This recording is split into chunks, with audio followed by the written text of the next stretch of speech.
अमरावतीमध्ये आज राजकीय वातावरण तापल्याचं पाहायला मिळालं। धीरेंद्र शास्त्री यांनी छत्रपती शिवाजी महाराज यांच्याबद्दल केलेल्या वादग्रस्त वक्तव्याच्या निषेधार्थ युवक काँग्रेसने जोरदार आंदोलन केलं आहे। भर उन्हात अमरावती विधानसभा युवक काँग्रेसतर्फे तीव्र आंदोलन करण्यात आलं।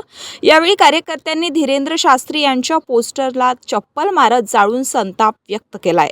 घोषणाबाजी करत परिसर दणाणून सोडण्यात आला। युवक काँग्रेसच्या पदाधिकाऱ्यांनी म्हटलं की छत्रपती शिवाजी महाराजांविषयी केलेलं वक्तव्य हे महाराष्ट्राच्या अस्मितेचा अपमान आहे। अशा प्रकारची विधाने समाजात तेढ निर्माण करणारी असल्याचा आरोपही यावेळी करण्यात आला। आंदोलनकर्त्यांनी संबंधितांवर तात्काळ कठोर कारवाई करण्याची मागणी केली आहे। सरकारने या प्रकरणाची गंभीर दखल घेऊन कायदेशीर पावले उचलावीत अशी मागणीही यावेळी करण्यात आली। यावेळी युवक काँग्रेसच्या नेत्यांनी स्पष्ट इशारा दिलाय की छत्रपती शिवाजी महाराजांचा अवमान महाराष्ट्र कधीही सहन करणार नाही। महाराष्ट्राच्या स्वाभिमानाशी खेळ करणाऱ्यांना जनता माफ करणार नाही असा इशाराही देण्यात आलाय। यावेळी महाराष्ट्र प्रदेश युवक काँग्रेसचे उपाध्यक्ष तथा अमरावती विभागीय प्रभारी अनुराग भोयर, अमरावती विधानसभा युवक काँग्रेस अध्यक्ष वैभव देशमुख, बड्डेरा विधानसभा अध्यक्ष आशिष यादव, चैतन्य गायकवाड, शहर जिल्हा उपाध्यक्ष नितीन काळे, सौरभ तायडे, गुड्डू हमीद, संदेश जैन, शक्ती दीक्षित, राहुल साबळे, आकाश गेडाम, शुभम बांबल, प्रियाल मोहोळ व इतर युवक काँग्रेसचे कार्यकर्ते मोठ्या संख्येने उपस्थित होते। दरम्यान या प्रकरणामुळे राज्यात राजकीय वातावरण चांगलंच तापलं असून पुढे यावर काय ठोस कारवाई होणार याकडे सर्वांचं लक्ष लागून आहे।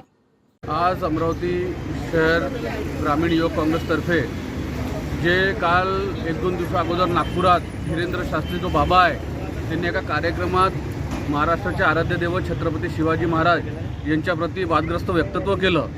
त्याच्या निषेधार्थ युवक काँग्रेसने हे आंदोलन केलं। त्यांच्या प्रतिमेला काळक फासत त्यांची प्रतिमा जाळली। हा आंदोलन करण्याचा अर्थ म्हणजे असा की हे जे मनुवादी लोक आज देशातल्या सत्तेत बसले आहे यांना महाराष्ट्रातून देशातून छत्रपती शिवाजी महाराजाचा विचार संपवायची त्यांची पहिलेपासून त्यांची नीती आहे। ते म्हणून ते वारंवार त्यांच्या सरकारमधले आमदार मंत्री हे सर्व शिवाजी महाराजांचा अपमान करत राहतात। असाच एक प्रकार त्या बोगस धीरेंद्र शास्त्री जो बाबा आहे त्यांनी केला। तो कुठचा बाबा आला केव्हा झाला काही माहीत नाही। त्या अशा मूर्ख लोकांनी आमच्या आराध्य देवताबद्दल असं वक्तव्य करणं चुकीचं आहे। त्याच्या निषेधार्थ युथ काँग्रेसने एक मोठं आंदोलन आज इथे केलं आणि संपूर्ण राज्यात अजून त्याच्या विरोधात आम्ही आंदोलन पेटवणार आहे।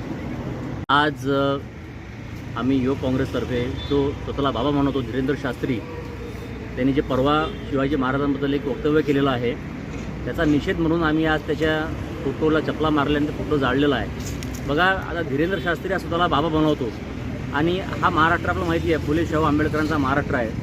संत नामदेव तुकाराम या संतांची, संत गाडगेबाबा, डॉक्टर तुकोजी महाराज यांची आपल्या परंपरा लाभलेली आहे। अशा या महाराष्ट्रात हे असे भूंदू प्लांट करण्याचा हा संघाचा डाव आहे। ज्या मंचावर मोहन भागवत, देवेंद्र फडणवीस, नितीन गडकरी उपस्थित असतात त्यांच्यासमोर त्याची शिवाजी महाराजांबद्दल अशी भाषा वापरायची हिंमत होते कशी? आणि तो हे बोलत असताना यांची तोंड शिवले होते का? त्यानंतरही मुख्यमंत्री फडणवीस त्याची बाजू घेतात, त्याच्या बाजूने सफाई देतात। याचा अर्थ त्याचा बोलता धनी कोण आहे, तो पोपट आहे, बोलत कोण आहे, सगळ्या जगाला आज पुरा महाराष्ट्राला माहिती पडलेलं आहे। तर या निमित्तानं आज महाराष्ट्र जनतेला या बाबाच्या निमित्तानं या संपूर्ण मनुवादी सरकारला जागा दाखवून देण्यात यावी म्हणून आम्ही चळवळ उभी करत आहोत। आम्ही म्हणून हे आंदोलन केलेलं आहे। तर या बाबाचा आम्ही तीव्र शब्दात निषेध करतो। त्यांनी महाराजांची माफी तर मागावीच, त्याचप्रमाणे फडणवीसांना जर थोडं देखील या महाराजांबद्दल, महाराष्ट्राबद्दल प्रेम असेल तर याला महाराष्ट्रात येण्याची बंदी करावी आणि याच्यावर गुन्हे दाखल करावे अशी आमची मागणी आहे। जय भवानी, जय शिवाजी, जय भवानी।